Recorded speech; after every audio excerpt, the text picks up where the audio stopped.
You do 2% times gold at 3,000, let's say. You're talking $60 silver. Okay?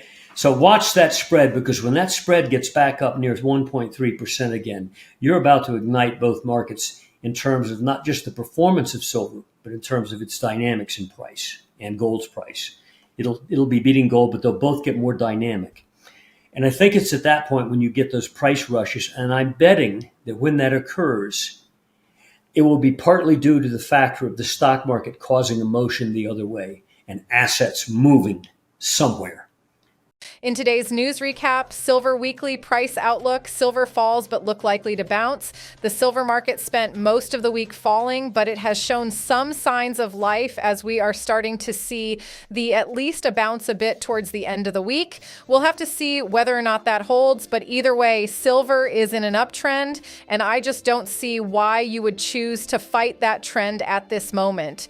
If we can turn around and break above the $32.50 level, then it's possible that the market could go much higher, perhaps reaching all the way to the $35 level again.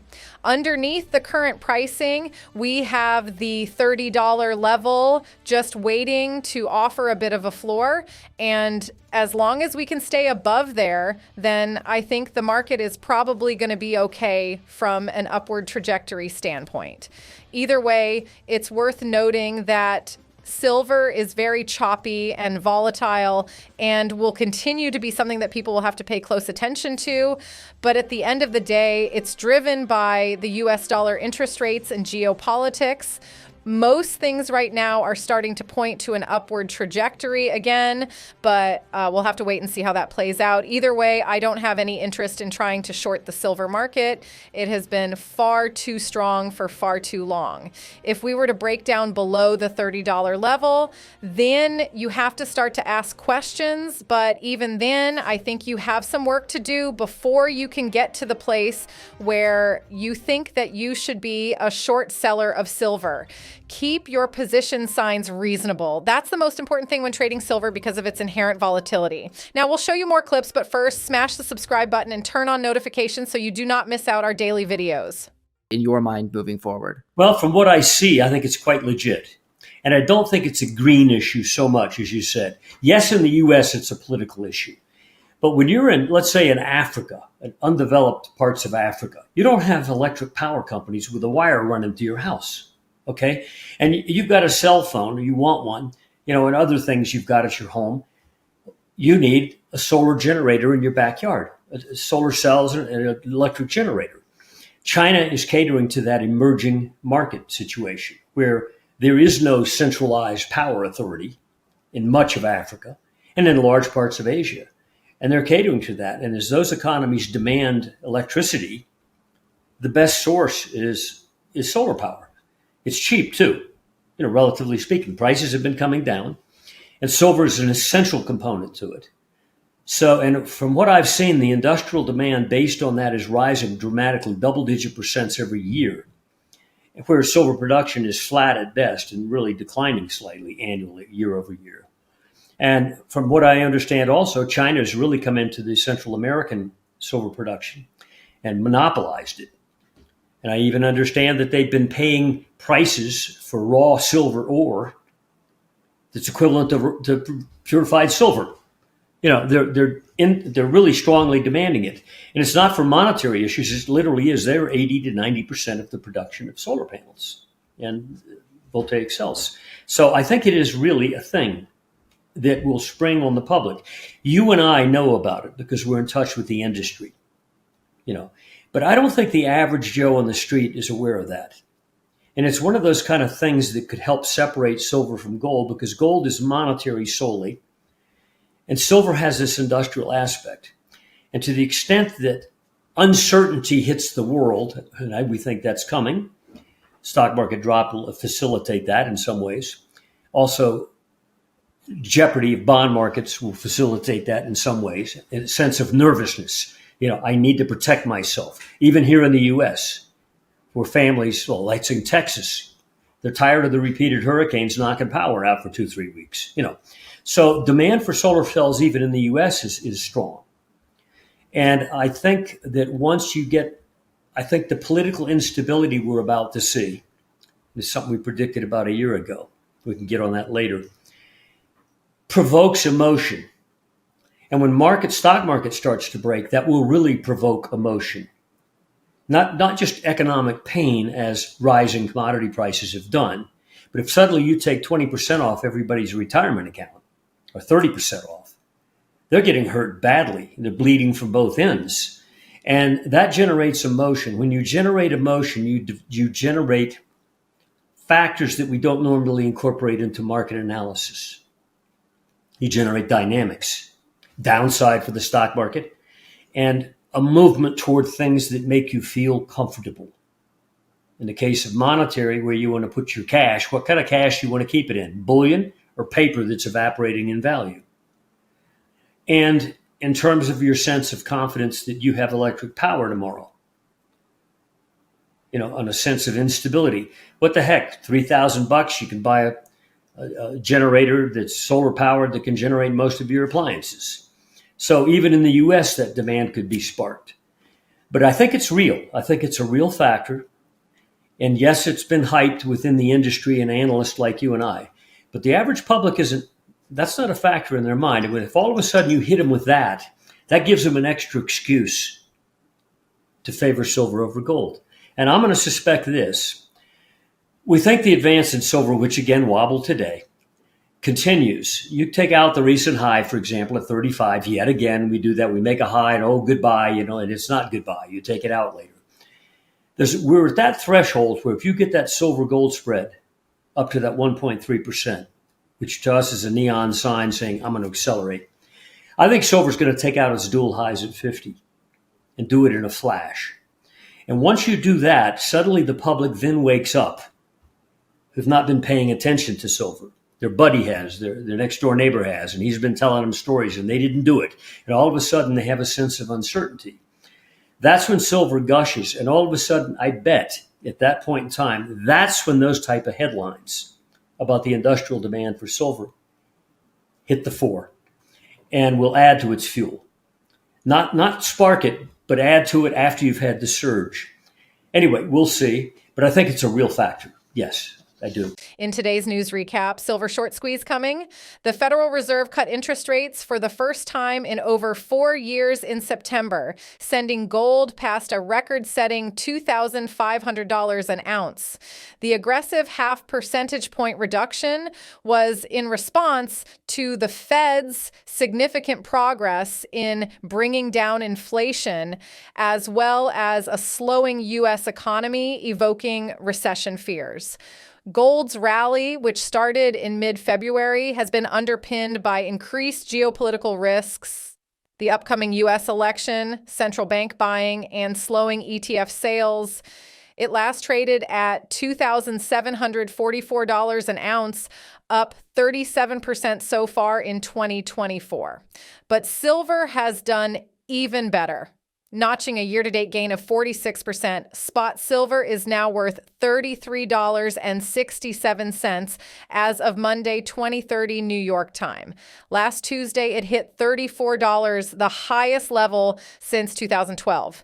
Silver has benefited mostly due to physical buying in India and China. So-called paper silver has also been a factor. In July, 2 months of outflows reversed to inflows. However, October has been the best month on record for gold ETFs after silver struck a near 12-year peak on Monday, October 21. Citi Research revised its 6 to 12-month forecast for silver prices upward to $40 per ounce from $38 per ounce.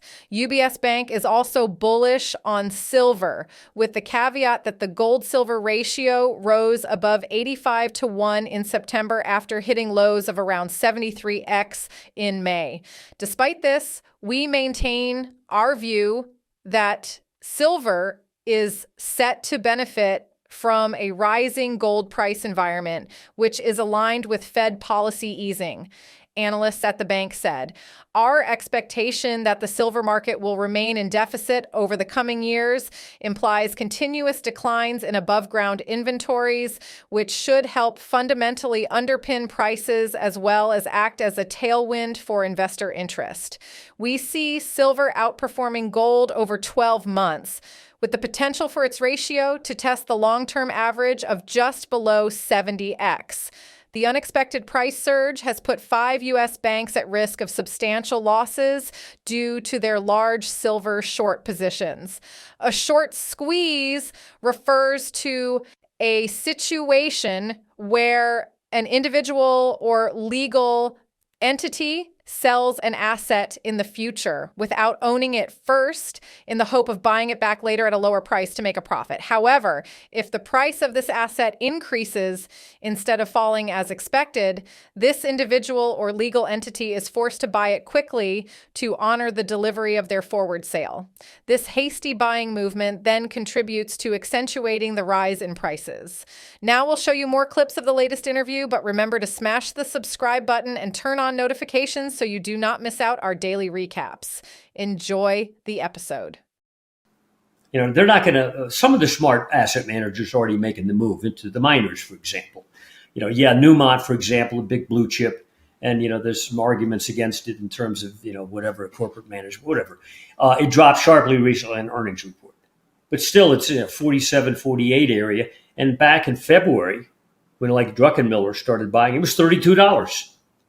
So, he's even up nicely since February, despite the recent drop. But the gold miners in general and the silver miners are behaving well. They're not, at this point, fully outpacing gold. We think that will occur.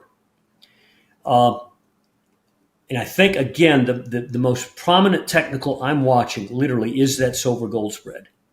Now, I know a lot of people look at the ratio in different ways, and they treat it as a secondary indicator. I treat it now as a primary indicator because historically when that guy moves into a breakout mode, and we have over the last couple of years, if you plot that spread, there's numerous rallies that go up to 1.3% silver price per ounce versus gold price per ounce and pull back.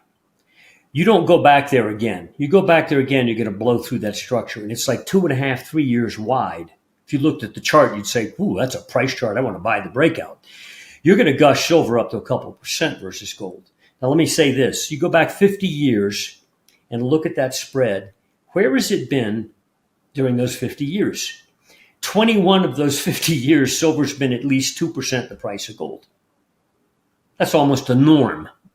And during the big bull surges, it was 6.5% in 1980. And in 2011, it was 3.5%. So that spread surges. But even just to go to a routine, normal 2% level, which when you looked at that graph going back 50 years, it's just gone back to a normal 2%.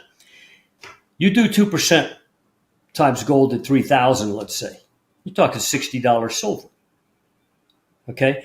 So watch that spread, because when that spread gets back up near 1.3% again, you're about to ignite both markets in terms of not just the performance of silver, but in terms of its dynamics in price and gold's price. It'll be beating gold, but they'll both get more dynamic. And I think it's at that point when you get those price rushes, and I'm betting that when that occurs, it will be partly due to the factor of the stock market causing a motion the other way and assets moving somewhere. The somewhere that's looking good. Well, right now, what's looking good? Again, look at that year-to-date chart I sent. That's silver and gold are outpacing the heck out of the stock market. There's hardly any asset that matches them. And yet, yes, the press is finally acknowledging gold's a bull, but they're not beating the table about it. We don't have a fever yet. And the tone of gold, you look at its price action, it's not vertical like that. It's not parabolic with gaps and so forth. So we're not in that stage yet. I want to get your sector we like. It's related to the ag markets. The ag markets, just look at Bloomberg Commodity Index, for example. Everybody thinks, we had high inflation in commodities, in 2022. Actually, Bloomberg up to 140. But if you look back at its highs in 2008, it was 270. And in 2011, it was 170 or something. So we got up to 140 briefly and collapsed back down to 100 area. We've been either side of 100 for a year and a half now. It's Dollsville. It's not going lower anymore. And it is leader to the data points the Fed thinks, oh, we've brought inflation down. Heck, Bloomberg said that a year ago. And only now are their, quote, inflation numbers finally reflecting what Bloomberg said. Our assessment of the overall Bloomberg Commodity Index is this is a base. And the next major move is upside. The energy complex reflects that. Yes, it got beat up big from the $130 oil high. We got down in the high 60s, and now we're in the 70 area, either side of. But it's been basing for a year or so as well. Not going down, just up, down. Grains. Major drop in price since 2020-22. Not back to the lows in 2020, but major drop. And then Dullsville for like a year now. That's a basing action. We see it on momentum. It wouldn't take much on the Bloomberg Commodity Index for it to flip out of the basing action and go into positive mode again, like 2-3% higher than we're trading right now, and it will do that. Most of the components within that look like they'll join in. Copper, base metals, the energy complex, but I think especially food this time. I think especially grains. They all look to be in unison right now for a uniform upturn. And I think that's where you see in that sector, fertilizer sector, a good potential for gains. So if you don't want to buy commodities, fine, I understand that. But the commodity-related stocks look like a place to be in the stock market. Maybe you go market neutral, sell the S&P and buy the ag-related stocks. Probably make a lot of money. In today's episode, Michael Oliver shared his bold outlook on silver with a target that could push the metal to $60 as economic pressures and industrial demand intensify. He believes silver's breakout is just around the corner, fueled by both technical indicators and a rush to safe haven assets. Do you agree with Michael's $60 silver price target? Let us know your thoughts in the comments section down below. And if you're looking for more insights on precious metals and market trends, be sure to check out our next video. I'll see you there.